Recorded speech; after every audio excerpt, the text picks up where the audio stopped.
سے مسلمانوں کو پناہ ملی ہوئی تھی۔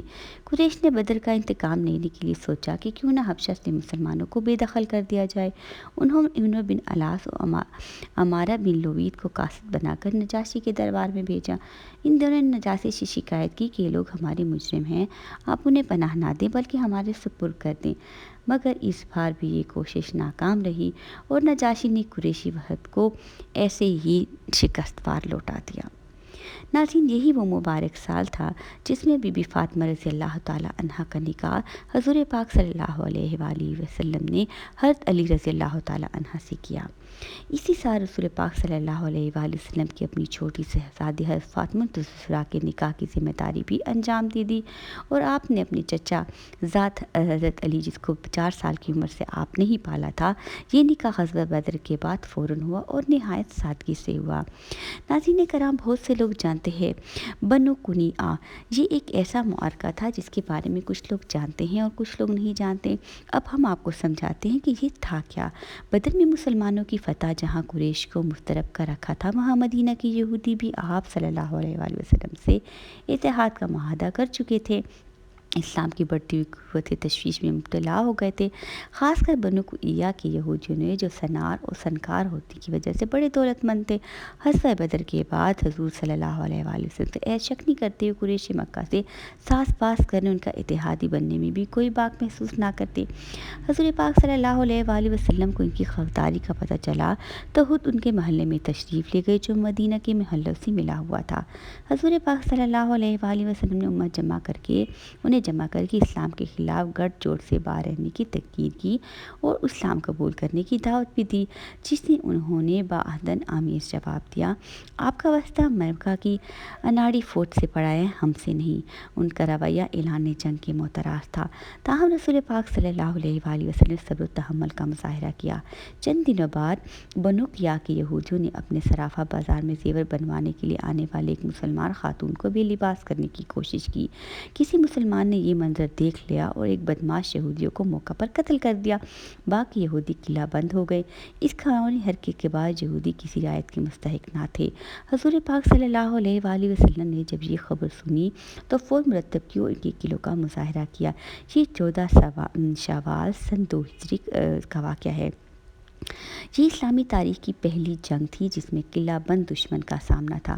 15 دن تک محصور رہنے کے بعد بنو کنیعہ نے ہار مان لی، انہیں سزا کے طور پر جلا وطن کر دیا گیا۔ یہ لوگ مدینہ سے نکل کر شام کے سرحدی علاقے ازیاد میں جا بسے۔ اب آپ کو کچھ بتاتے ہیں غزوہ سویق۔ یہ ایسے کچھ غزوہ ہیں جن کے بارے میں شاید آپ نے تاریخ میں سنا ہی نہیں ہوگا، مطلب آپ نے نہیں سنا ہوگا، تاریخ میں تو ہیں۔ آئیے اس پر بھی ذکر کرتے ہیں۔ مسلمانوں اور یہودیوں میں کشمکش کا آغاز ہوتا دیکھ کر قریش یہود کو ساتھ ملانے کا سوچنے لگے۔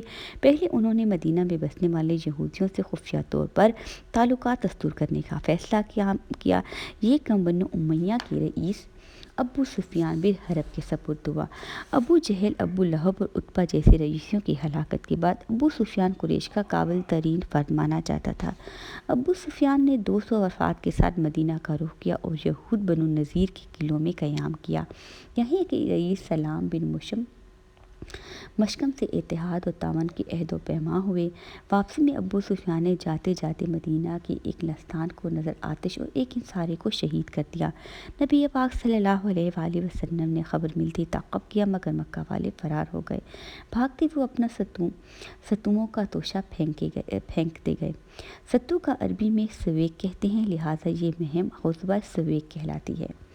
قریش کے مسلح افراد کو اپنے ہاں جگہ دینے اور انہیں مدینہ میں کارروائی کا موقع فراہم کر کے بنو نذیر بھی اہل مدینہ سے معاہدے کی پاسداری کو مشکوک کر چکے تھے۔ بنو نذیر کا ایک رئیس کعب بن اشرف اسلامی دشمن سے زیادہ سرگرم تھا۔ وہ شاعر بھی تھا اور اپنے اشعار سے مجمع میں آگ لگا دیتا تھا۔ اب وہ اشعار میں مسلم خواتین کو ہولناک تخلیل کا نشانہ بنانے لگا، اس کی یا وہ گوئی سے نبی پاک صلی اللہ علیہ وآلہ وسلم نعوذ باللہ محفوظ نہ تھے۔ اس وقت اس نے حد ہی کر دی جب وہ مکہ جا کر قریش کے سرداروں سے ملا اور بدر کے خون مشرکین کی یاد میں ایسے دردناک اشعار کہے کہ حاضرین سراپا انتقام بن گئے۔ میثاق مدینہ کے خلاف یہ سرگرمیاں اسلامی حکومت سے کھلی بغاوت اور بہرحال قابل صدع تھیں۔ حضور پاک صلی اللہ علیہ وآلہ وسلم نے فی الحال بنو نذیر سے جنگ چھیڑنا نہیں چاہتے تھے، مگر حد سے زیادہ فتنہ پھیلانے والے کو مزید موقع دینا بھی مناسب نہ تھا۔ اس لیے آپ نے ایک دن فرمایا، کون ہے جو کعب بن اشرف کو ٹھکانے لگائے؟ محمد بن مسلمہ نے اس کا کام ذمہ دے لیا رضی اللہ تعالیٰ عنہ، اور ساتھ ہی کعب بن اشرف سے کچھ باتیں کرنے کی اجازت مانگی جو آپ صلی اللہ علیہ وسلم نے عطا فرما دی۔ محمد بن مسلمہ رضی اللہ تعالیٰ عنہ قرض لینے کے بہانے کعب بن اشرف کے قلعے پہنچے اور ملاقات کے دوران ایسی باتیں کہیں جن سے یہ ظاہر ہوتا تھا کہ اسلام کے لیے صدقہ خیرات دے دے کر وہ مالی بوجھ تلے دب گئے ہیں۔ کعب نے کہا، اللہ کی قسم یہ پیغمبر تمہیں مزید تنگ کریں گے۔ جب قرض کی بات آئی تو کعب نے بدلے میں گروی رکھنے کے لیے عورتوں یا بچوں کا مطالبہ کیا۔ محمد بن مسلمہ رضی اللہ تعالیٰ عنہ نے کہا، عورتوں کو تم جیسے عرب کی حسین ترین شخص کے پاس کیسے چھوڑ سکتا ہے؟ بچوں کو یرغمال رکھوایا تو انہیں قرض کے بدلے گروی رہنے والے کا طعنہ ملتا رہے گا۔ ہاں، ہم اپنا اسلحہ تمہارے پاس رکھوا سکتے ہیں۔ کعب بن اشرف اس پر راضی ہو گیا۔ محمد بن مسلمہ رضی اللہ تعالیٰ عنہ رات کو 2-3 ساتھیوں سمیت اسلحہ اٹھائے اس کے قلعے میں پہنچ گئے۔ محمد بن مسلمہ رضی اللہ تعالیٰ ساتھیوں کو سمجھا چکے تھے کہ جب میں اشارہ کروں تو اس پر ٹوٹ پڑنا۔ آخر کعب سے ملاقات ہوئی، اس وقت اس نے بہترین خوشبو لگائی ہوئی تھی۔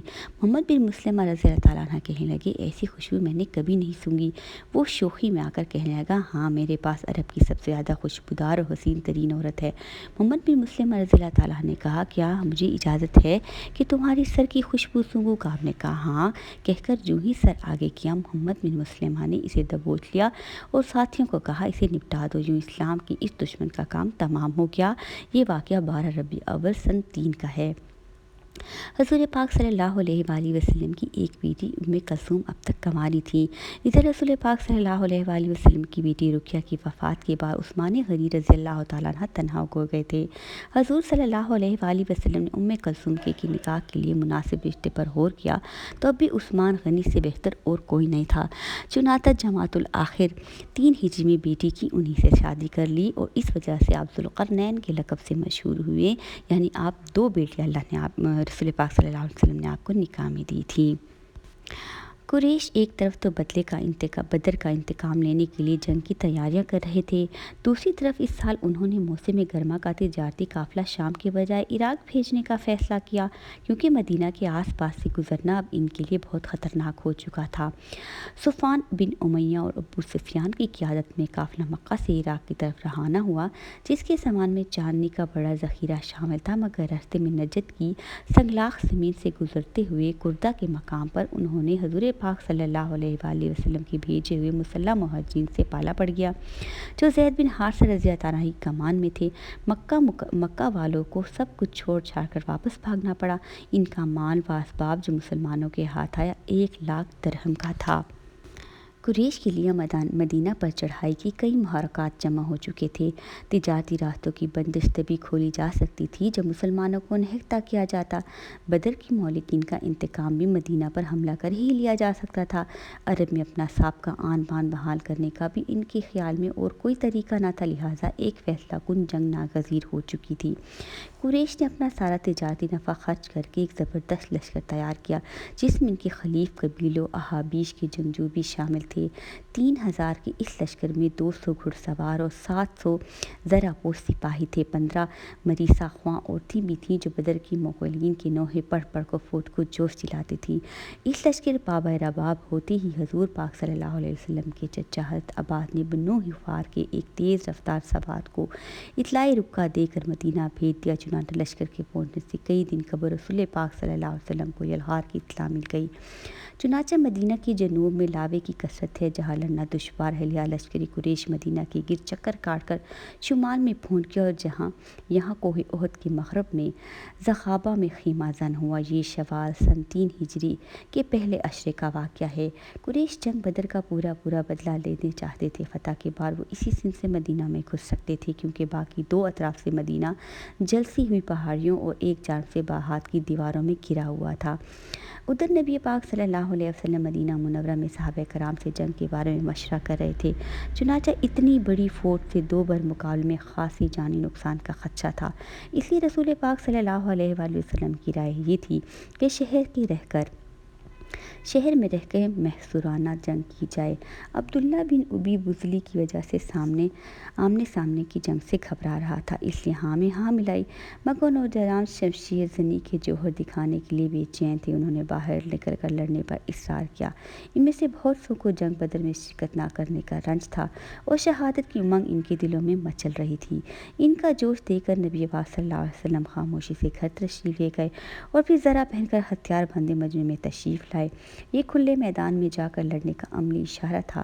صحابہ فکر مند ہوئے، انہوں نے اپنی رائے کے دستبردار ہوتے ہوئے عرض کیا، آپ پسند فرمائیں تو اندر ہی رہ کر لڑائی کی جائے، مگر آپ نے فرمایا جب نبی ہتھیار پہن لے تو اسے زیب نہیں دیتا کہ لڑے بغیر اسے اتار دے۔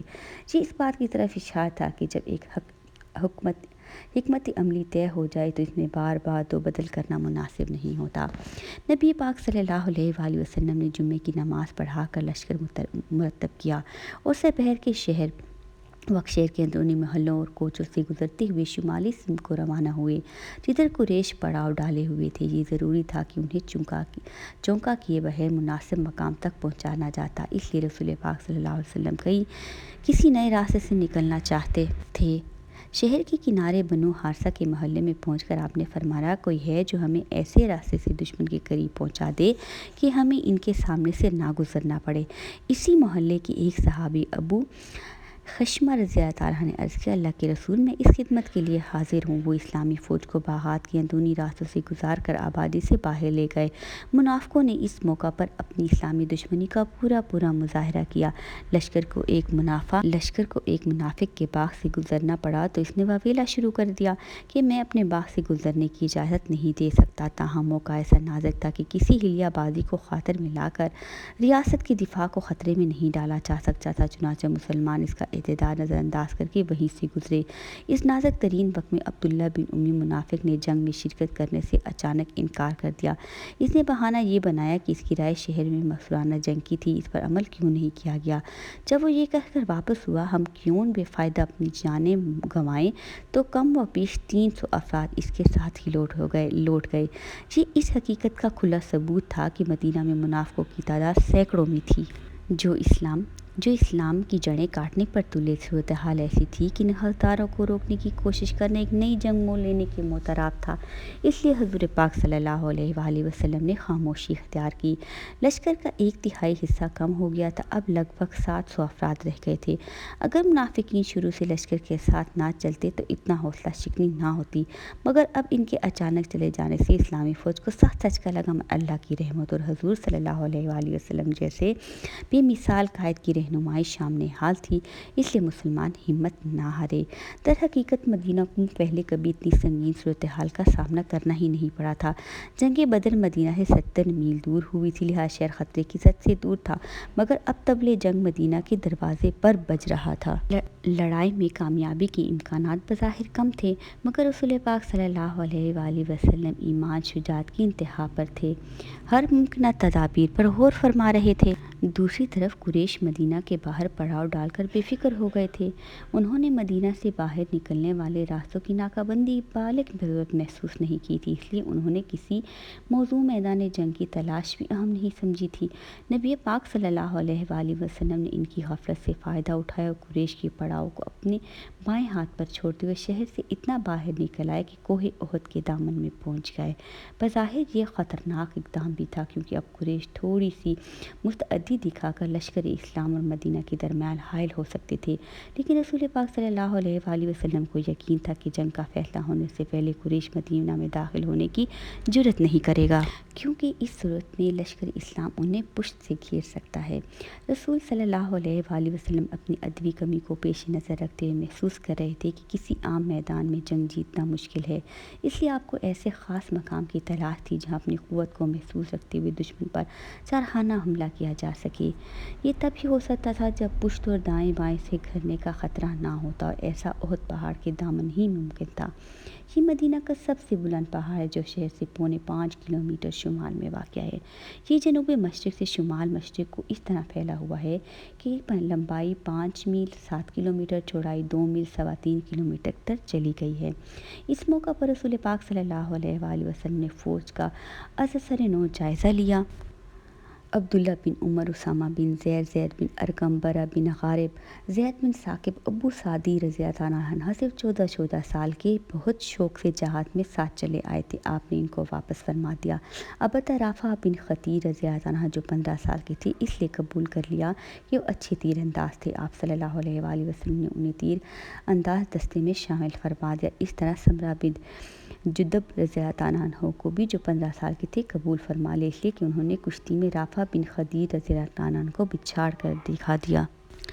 ہفتہ 15 شوال 30 مارچ کو علی الصبا حضور پاک صلی اللہ علیہ وسلم نے صف بندی اور مورچہ بندی اس طرح مکمل کر لی تھی کہ احد پہاڑ پشت پر تھا اور مدینہ منورہ بائیں ہاتھ پر۔ دن کا اجالا پھیلتے ہی لشکری قریش مسلمانوں کی طرف بڑھنے لگا۔ اس کے 2 ماہر جرنیل خالد بن ولید دائیں بازو کے اور اکرمہ بن ابو جہل بائیں بازو کے 100 گھڑ سواروں کی قیادت کر رہے تھے۔ خالد کی جنگی مہارت ضرب المثل تھی، جبکہ اکرمہ اپنے باپ ابو جہل کے خون کا بدلہ اور کا پیاسا تھا۔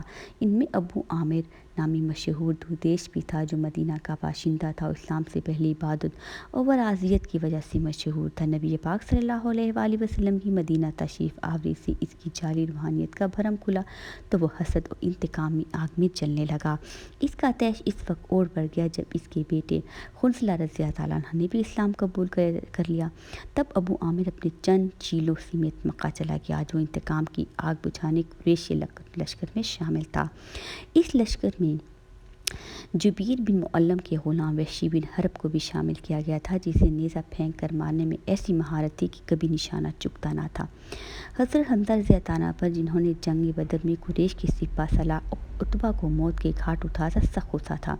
جبیر بن معلم نے وحشی سے وعدہ کیا تھا کہ اگر وہ حمزہ کو قتل کر دے تو اسے آزاد کر دیا جائے گا۔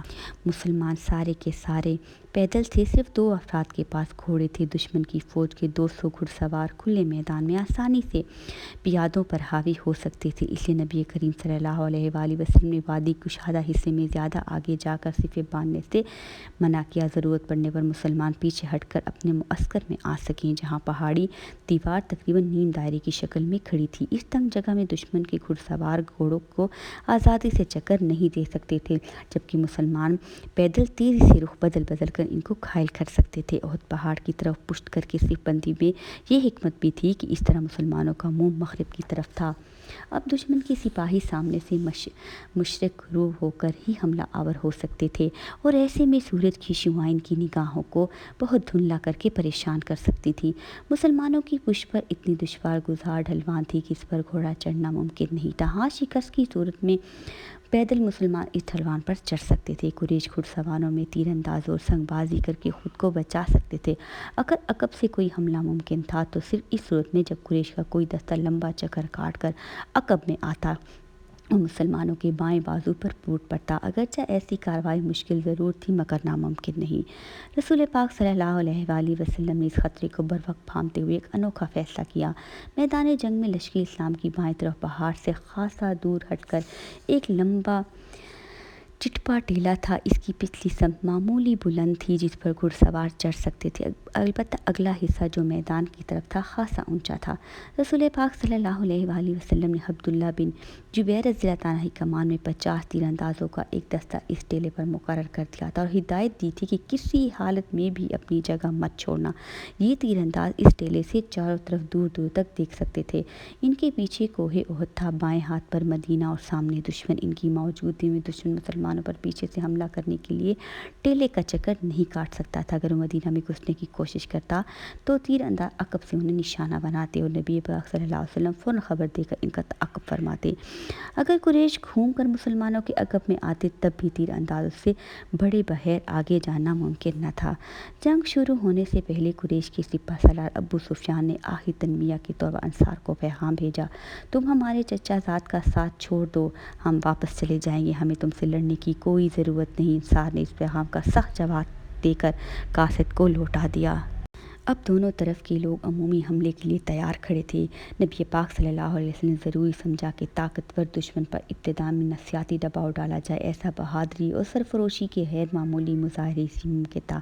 اس لیے جناب رسول پاک صلی اللہ علیہ وسلم نے صحابہ کرام کے جذبات کو ابھارتے ہوئے اپنی تلوار لہرائی اور فرمایا، اسے کون لے گا؟ کئی جانصاروں نے اپنے ہاتھ بڑھائے۔ رسول پاک صلی اللہ علیہ وسلم نے تلوار پیچھے کر لی اور فرمایا، اس کا حق ادا کرنے کی ضمانت پر کون لے گا؟ انصار کے نامور شمشیر زن ابو جابر کھڑے ہوئے، جانا رضی اللہ تعالیٰ عنہ کھڑے ہوئے اور پوچھا، حق سے کیا مراد ہے؟ فرمایا، اسے اتنا چلاؤ کہ خون سے رنگین ہو جائے۔ انہوں نے عرض کیا، میں حق ادا کرنے کی ضمانت پر لیتا ہوں۔ تلوار لیتے ہی انہوں نے سر پر سرخ پٹی باندھ لی۔ میدان میں اترے وقت یہ ان کی عادت تھی، یہ دیکھ کر سب نے بے اختیار کیا۔ ابو دجانہ نے موت کی پٹی باندھ لی۔ ابو درجانہ رضی اللہ تعالیٰ عنہ تلوار سنت کر دونوں صفوں کے درمیان اکڑتے ہوئے گھوم رہے تھے۔ حضرت پاک صلی اللہ علیہ وسلم نے دیکھ کر فرمایا، اللہ کو یہ چال صرف ایسے موقع پر پسند ہے۔ اس کے بعد دونوں طرف سے انفرادی مقابلے ہوئے۔ مشرکین کا نامور پہلوان طلحہ بن ابی طلحہ اونٹ پر سوار نکلا۔ ادھر سے زبیر بن عوام پیدل نمودار ہوئے اور اچھل کر اس کے اونٹ پر چڑھ گئے، ساتھ ہی اسے دھکیل کر زمین پر گرایا، تلوار سے ذبح کر دیا۔ پھر مقبول کا بھائی ابو سعد آیا، سعد بن ابی وقاص رضی اللہ تعالیٰ عنہ کے ہاتھوں مارا گیا۔ یہ دیکھ کر مقتول کے دو بھتیجے ماصفہ اور جلاس میدان میں، لیکن ادھر سے عاصم بن ثابت رضی اللہ تعالیٰ عنہ کمان سنبھال کر کھڑے ہوئے اور دونوں کو تیروں کا نشانہ بنایا۔ ناظرین کرام، آگے آپ کو چلا کے احد کی پوری تاریخ بتائیں گے۔ آج کے ایپیسوڈ میں ہم نے صدقہ فطر، نماز، عید، زکوٰۃ کب فرض ہوئے، یہود سے پہلا موقع کب ہوا، فاطمہ رضی اللہ تعالیٰ عنہا کا نکاح کب اور کس ہجری میں ہوا، سب پہ ایک نظر دوڑائی ہے۔ تاریخ کی روشنی میں احد کی لڑائی کا انتقام، احد کی لڑائی کا شکست، احد کی لڑائی میں کیا غلطی ہوئی، یہ سب آپ کو بتائیں گے، اور ایک جیتی ہوئی جنگ کیسے ہار دی گئی یہ بھی بتائیں گے۔ ناظرین کرام، اس کڑی سے جڑ جائے، لائک شیئر اور سبسکرائب کرنا مت بھولیے، بیل آئیکن کو ضرور دبائیے گا تاکہ آنے والے ہر ایپیسوڈ آپ کو ملے۔ جزاکم اللہ خیر۔